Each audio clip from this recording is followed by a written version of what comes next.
पाठ कीजिएगा एवं जाप कीजिएगा। जाप भक्तजनों, स्वामी जी महाराज ने बाहर सड़क पर घूमते हुए यहां चक्कर लगाने वाला जाप नहीं रखा। हम तो यूज टू हैं, बातें भी करते रहते हैं और जाप भी चलता रहता है, इधर उधर देखते भी रहते हैं और जाप भी करते रहते हैं। कैसा जाप है ये? छूट तो दी हुई है गुरुजनों ने, पर इसका लाभ जो हमें मिलना चाहिए वह लाभ हम प्राप्त नहीं कर पाते हैं। इस साधना सत्संग में जाप यहां बैठ के करने को उन्होंने कहा है। मानो आंख बंद करके जाप कीजिएगा एवं कान भी अपने बंद करके तो जाप कीजिएगा। करके देखना भक्तजनों एक बार कैसा लगता है। न आंख खुले न कान खुले, सब कुछ सुनते हुए भी कान कुछ न सुने, ऐसी स्थिति में जाप करके तो देखिएगा एक बार कैसे लगता है। यदि अभी तक नहीं किया तो इस बार करके देखना। आंख बंद करके जाप, कान भी बंद करके। कान तो बंद होते नहीं ना, आंख तो बंद हो जाती है, इन कानों को कैसे बंद करना है? अभ्यास कीजिएगा, कुछ भी सुनाई नहीं देता। मन जाप में होगा तो कान कुछ नहीं सुन सकेंगे। मन जिस इंद्री के साथ होता है वही इंद्री सक्रिय होती है। यदि मन किसी और जगह पर लगा हुआ है तो वह इंद्री सक्रिय नहीं होगी। आप मन जाप पे लगा के रखेंगे तो जो कुछ बाहर हो रहा है, इधर हो रहा है, वह आपको सुनाई नहीं देगा। आंख तो बंद होगी थी आपकी। इस बारी आंख बंद करके एवं कान बंद करके तो जाप कीजिए। भोजन संबंधी भी थोड़ी परिवर्तन है, कृपया वे भी ध्यान से सुने। जैसे पिछले सत्संगों में आपको महिलाओं को सब्जी काटनी पड़ती थी, चपाती बनानी पड़ती थी, जैसे रामायण जी का पाठ समाप्त होता था 11 बजे, न सब्जी काटने की आवश्यकता है, न चपाती बनाने की आवश्यकता है, न सलाद काटने की आवश्यकता है, न आटा गूंदने की आवश्यकता है। एक ही आवश्यकता है, वह जाप करने की। सब कुछ आपको किया किराया मिलेगा। परोसने के लिए भी सभी मिलकर जैसे यहां बैठा करते थे वैसे नहीं बैठेंगे। जैसे चाय लेते थे, दलिया लेते थे खड़े होके, इसी प्रकार से दोपहर का भोजन भी मिलेगा, इसी प्रकार से रात्रि का भोजन भी मिलेगा। अभी गुरदासपुर से साधक आए हुए हैं, उन्होंने देखा है, ऐसा इन्होंने किया है। पिछले श्राद्धि सत्संग में आप सबने जो सम्मिलित थे उन्होंने भी ऐसा किया है, इस सत्संग में भी ऐसा ही होगा। पहली मंजिल वाली महिलाएं और दूसरी मंजिल वाली महिलाएं, उनको चाय से लेकर रात्रि के भोजन तक सब कुछ पहली मंजिल पर ही मिलेगा और उनको महिलाएं बांटेंगी। परोसने वाली भी महिलाएं होंगी, ड्यूटी लगा दी जाएंगी। पंक्तियां बना लीजिएगा, एक एक करके चाय लें, तत्काल अपने बिस्तर पर जाके बैठें और चाय पीना आरंभ कर दें। नाश्ता लें, दोपहर का भोजन लें, रात्रि का भोजन लें, तत्काल अपने बिस्तर पर जाके बैठें। श्री रामचरणम की किसी जगह पर नहीं बैठना, परमात्मा की किसी चीज को खराब करने का हमें अधिकार नहीं है। अपने बिस्तर पर बैठिएगा। थाली अपने आगे रखी है, अन्न पते कीजिएगा। अन्न पते करके अपना भोजन आरंभ कीजिएगा। किसी की प्रतीक्षा करने की आपको आवश्यकता नहीं कि कमरे के और लोग अभी आए हैं कि नहीं आए हैं। आप अपना भोजन आरंभ कीजिएगा। जैसे ही समाप्त हो परमेश्वर का धन्यवाद कीजिएगा, उठ जाइए। उठ के अपने बर्तन इत्यादि साफ कीजिएगा, कुल्ला इत्यादि करके तो जाप करना आरंभ कर दीजिएगा। नीचे पुरुषों को और जो महिलाएं नीचे होंगी उनको भोजन परोसना जो है वह पुरुषों द्वारा ही होगा। वह भी बिल्कुल इसी प्रकार से करें। अपने बिस्तर पर बैठ के भोजन चाय इत्यादि लीजिएगा। जो साधक गंगा निवास में ठहरे हुए हैं उनसे निवेदन है, यदि वो नैपकिन इत्यादि नहीं लाए हुए खाना इत्यादि ढकने के लिए, तो वे यहीं पर पुरुषों के 3 कमरे हैं, नीचे कहीं पर बैठ के तो भोजन कर ले। या यदि वो चाहें तो उनके लिए यहां बरामदे में कोई दरी इत्यादि भी बिछाई जा सकती है, पर एक शर्त पर। थाली रखने के लिए उन्हें अपना नैपकिन लाना पड़ेगा। छोटा तौलिया हो या नैपकिन हो वह रखिएगा, श्री रामचरणम की दरियों पर नहीं।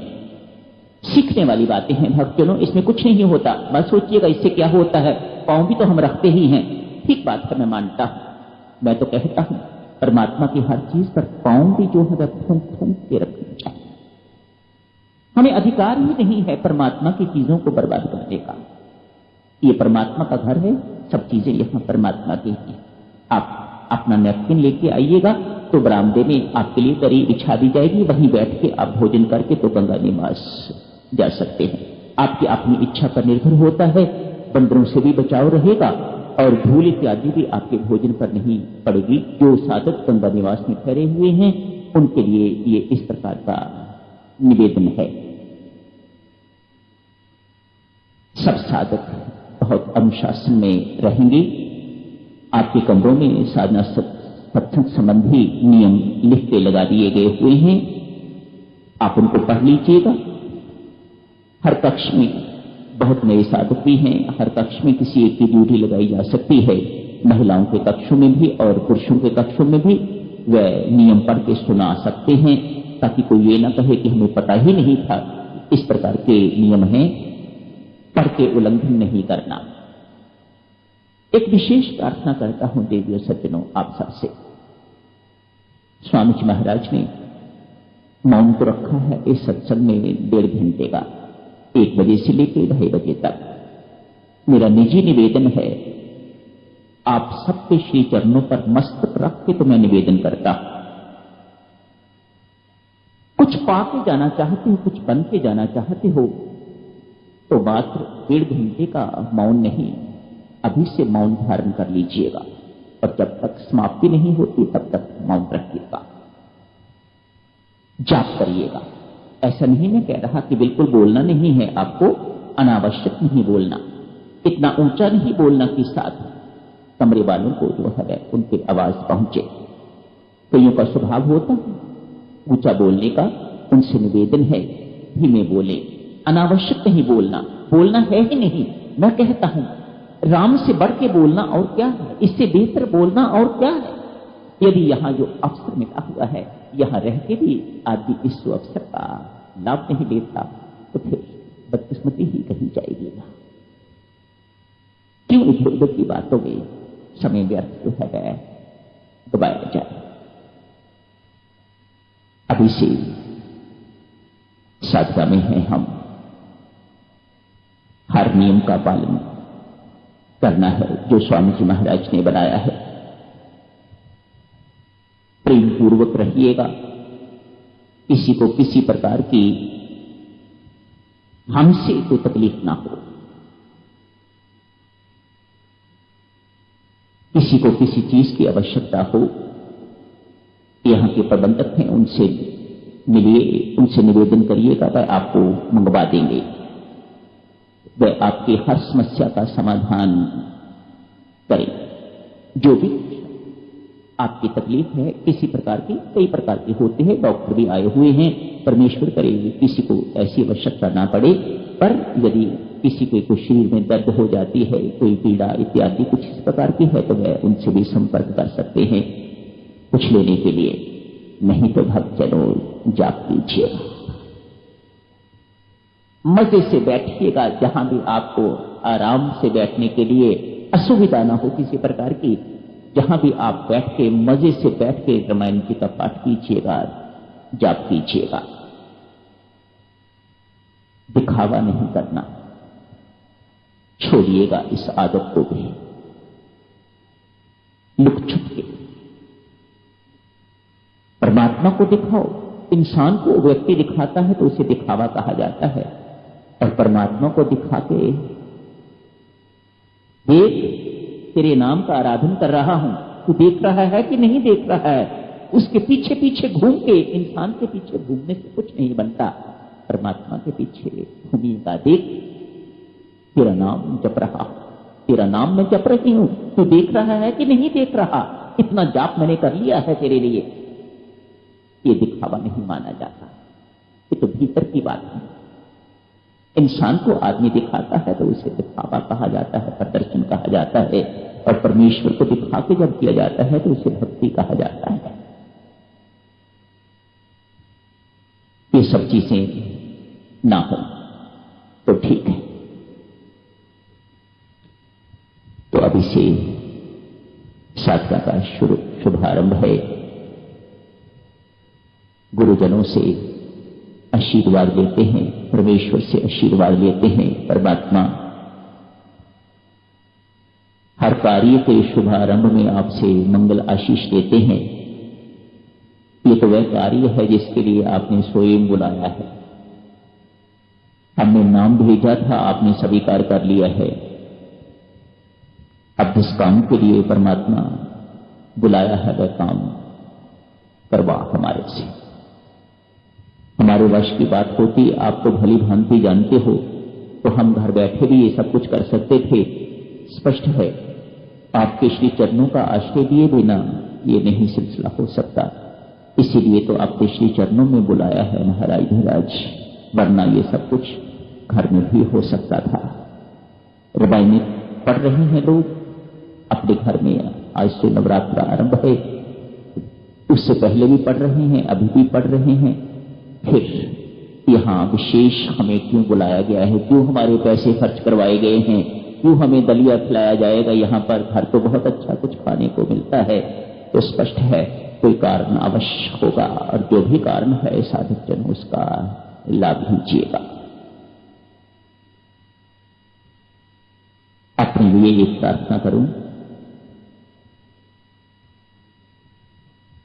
आप सब मेरे से बात करना चाहते हैं, मैं स्वीकार करता। ये आपका स्नेह है, आप अधिकार भी मानते हो, पर कभी ऐसा भी तो सोचना चाहिए। 250 पौने 300 लोग हैं, पहले दिन आने पर ही सब बात करना चाहेंगे तो मेरी क्या दुर्गति होगी। ऐसा सोचने वाला साधक बहुत कम है कोई। प्रार्थना है आप सबकी सेवा में, भेद की बात कहता हूं मेरी माताओं सज्जनों, यदि आपको स्वीकार हो, मैं तो कह ही सकता हूं, स्वीकार करना ना स्वीकार करना ये आपके अधीन है। मुझे उससे जैसा आप चलाओगे मैं तो वैसा ही चलूंगा, जैसा मुझे गुरुजन चलाएंगे मुझे तो वैसा ही चलना है। और आप सबके हित की बात कहता हूं, और अपना हित तो हर एक को सोचना चाहिए। बुद्धिमता तो इसी में ही है कि व्यक्ति अपना हित सोचे, दूसरे का हित तो बाद में आता है, पहले अपना हित तो सोचे। आपका हित साधक जनों इसी में है कि मुझे जाप करने दें। मैं आपको बहुत भेद की बात कह रहा हूं, आप इसे स्वीकार करें, अस्वीकार करें, दुत्कारें, ठुकराएं, ये आपकी इच्छा पर निर्भर करता है। पर मैं ठोक बजा के कहता हूं, जितने भी आप साधक यहां बैठे हुए हैं या जो नहीं भी आए, उन सब का हित इसी में है कि मुझे जाप करने दें। बहुबार प्रणाम अर्ज करता हूं पुनः आप सबकी सेवा में। चलिए भक्तजनों, लो मेरे गुरुजनों से आशीर्वाद, उनकी कृपा की भीख मांगो और डट जाओ साधना में। मेरे राम की कृपा, मेरे गुरुजनों की कृपा आप सब पर बनी रहे, हम सब पर बनी रहे। मत देखो राम हम कितने अयोग्य हैं, आप अपना स्वभाव देखो, आप कृपा के अतिरिक्त और कुछ नहीं देना जानते। कृपा ही कृपा है आपके पास, वह हमें दीजिएगा। थोड़ी रह गई है भक्तजनों, इसे संभालने की आवश्यकता है। परमेश्वर से भरपूर आशीर्वाद लीजिएगा। मेरे राम बहुत थोड़ी रह गई है, कल का पता नहीं, जितनी रह गई है महाराज इसे संभालो। ये आपकी सेवा में समर्पित है, ये आपकी ही है परमात्मा। हम तो उजड़ चुके हुए हैं, लुट चुके हुए हैं, बहुत व्यतीत हो गई हमारी, कुछ कमाई नहीं, कुछ पल्ले नहीं है हमारे। अब जो रही है बाकी उसे संभालो प्रभु, वह आपके श्री चरणों में